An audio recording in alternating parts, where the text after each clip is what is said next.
Good day once more, learners. This is a continuation of paper 1 overview, which is the business environment and also the business operations. Then the last topic in paper 1, that is the business operations, we have the quality of performance. With the quality of performance, you need to know the first part. So the first part of it is when you define the concepts. You define the concepts. Those concepts, it is the quality. Remember, most you know how to define quality. Quality is the degree of excellence of a product to meet the expected standards. That is, you must be able to define quality. Coming to the quality control and quality assurance, it's where you need also to define. With this one, don't go through quality control. We separate it from quality assurance because there will be a question that will require you to differentiate between quality control and also quality assurance. So when you go through the quality control, go through and define quality control so that you are able to understand quality control. You are able to understand quality assurance so that when you reach this point of having the explanation or the differentiation between quality control and quality assurance, you will be using the same information from quality control and quality control when you were defining the terms. Remember, the differentiation for quality control, it's when you actually you inspect or you check the quality at the end. Then with this one, I know learners, you like this one, where you say you do the quality control at the end. This one is just doing it during and after. As a result, some of the learners, they only know the during and after and the end. Then they mix the two. So you need to focus when you start the quality control. Start the quality control and the quality assurance so that you are able to define it. Then you are able to differentiate between the two. It's easy when you understand the terms, it's easy to make a differentiation.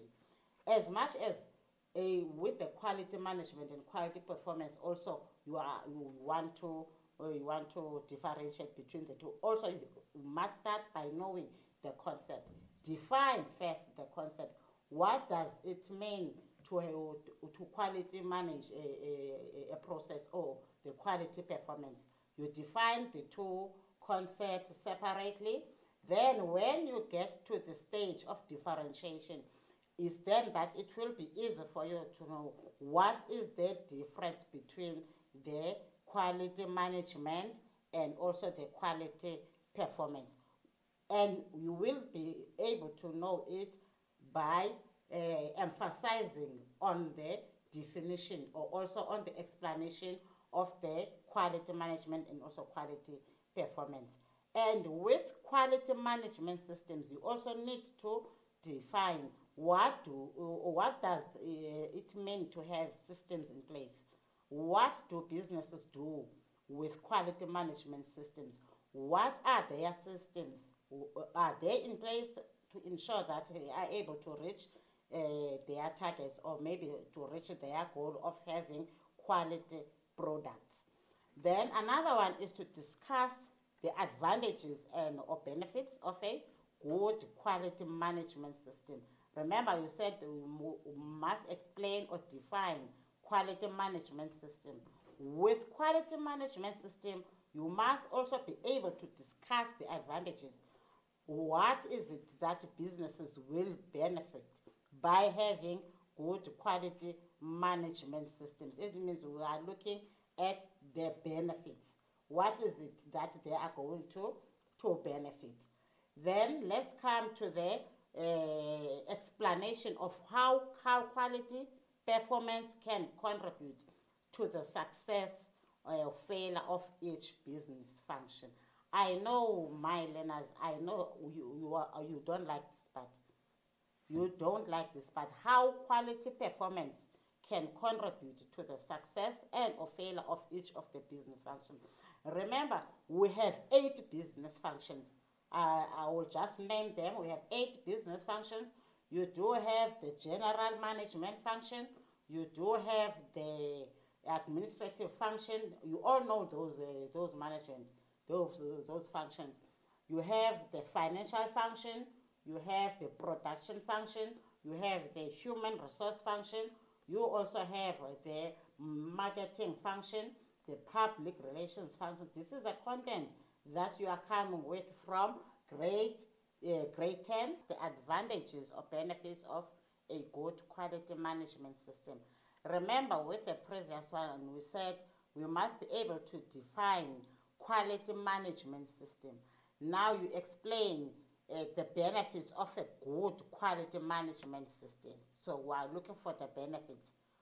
I know you like that point of saying time, errors, and resources are not wasted or are used effectively. Those are the points under the benefits of a good quality management system. Also, you need to discuss how quality of performance can contribute to the success or failure of each business function.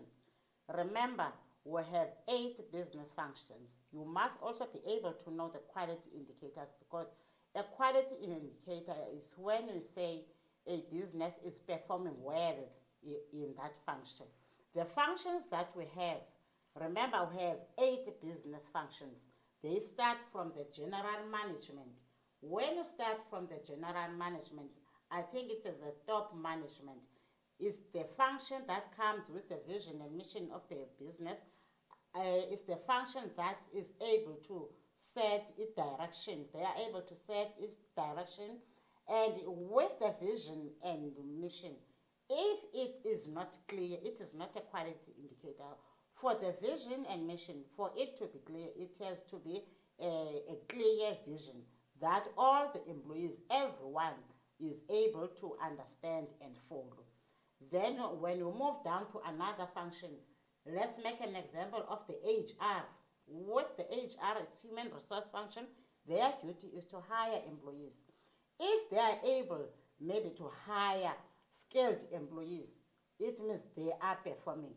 If they do not have a high staff turnover rate, it means they are able to hire the relevant or the required staff. It means the staff are not leaving the company such that they have a high staff turnover rate. Then when it comes, let's go straight to the finances, the financial function.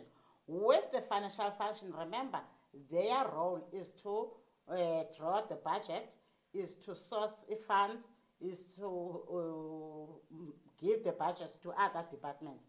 If they are not adhering to the budget, it means that they are not doing their job, meaning that they don't have equality indicator. They are not contributing. Financial statements, if the financial statements are fine, after auditing, it means that they are performing well. Let's come to the production function. With the production function is where the actual production takes place, where we say there must be no machine that is idling. That's it. They must optimally use the machinery that they are using. It means production should not stop. That one is a quality indicator of a production function. Then when you check the marketing function, with the marketing function, you all know that marketing function, what they do, they must go out and make a research. When they go out and make a research, they are checking the needs of the customers out there. They must come with that information so that their production department is able to produce according to the specifications of the customers. When it comes to the public relations function, we all know that public relations, they deal with all the negativity that is there about the business. If they are able to quickly act in terms of negativity that comes from the outside. So we need to check all the 8 business functions. What are the quality indicators of each of those? Then let's come to the second part. We said the first part is about the concepts and the benefits of quality management system and also the quality indicators of each of those business functions. Then with this one of T2M, total quality management, you must elaborate on the meaning of T2M. You will know that you have maybe two or 3 points to elaborate on this one. Elaborate on TQM, maybe we can have a question on that will be 4 marks. Then define or identify the TQM elements. Remember, we have 5 TQM elements. The TQM elements that we have the continuous skills development, the total client satisfaction, continuous improvement to processes and systems, adequate financing and capacity, and also monitoring and evaluation of quality processes.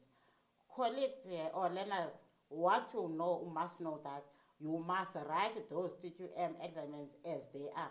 For instance, it will be incorrect to say skills development because it has to be continuous skills development or education and training. You must guard against changing the TQM elements. Then let's check to the other content that is required with this one of the TQM element. With each TQM element, you must know, you must be able to explain or discuss the impact of each. Remember, we are dealing with large businesses. We are dealing with large businesses, so you must be able to explain or discuss their impact. That is the advantages and also disadvantages. And also, we must be able to apply the PDCA model or steps in PDCA model. I want to zoom straight to the TQM element, that one of continuous improvement to processes and system. With the continuous improvement to processes and system, you can see the continuous improvement to processes and system, you must study it together. Continuous improvement to processes and system, you must study that one together with the PDCA cycle and also the role of quality cycles. When you check it, this one, you will see that the content is almost the same. When you study the content, remember, the business is continuously trying to improve the processes and systems. With the large businesses, they do have money to do that. They do have money to try new things. You will see that the PDCA, it will have your plan part. It means you are planning, you plan, then you do, you check, then after checking, you act as needed. When you plan, it means you identify a problem. You identify whether there is a problem. Then when you do, it means that what you have identified, the strategy that you have come up with, it means you must implement on a smaller scale. Don't start on a wider scale. It means that you must start on a smaller scale. That is the do part of the PDCA model. Then when you check, you must check whether your strategy is working or not, meaning that you will be measuring the performance of what you have planned, whether it is working or not. Then with the act part, it's the last part of the PDCA when you say you must implement it on a wider scale. That one is the PDCA model. Remember, with the PDCA model, learners, what you need to know, you must be able to explain how they can apply that PDCA model. So this one is an explanation. You identify a problem, then after identifying a problem, you implement whatever strategies that you have come up with on a smaller scale, then you move to the wider scale after checking if it is working or not. You can't implement something if it is not working.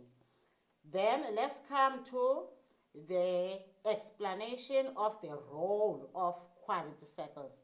I said when you do that T2M element, that is the continuous improvement to processes and systems, you need to do that with the role of quality cycles.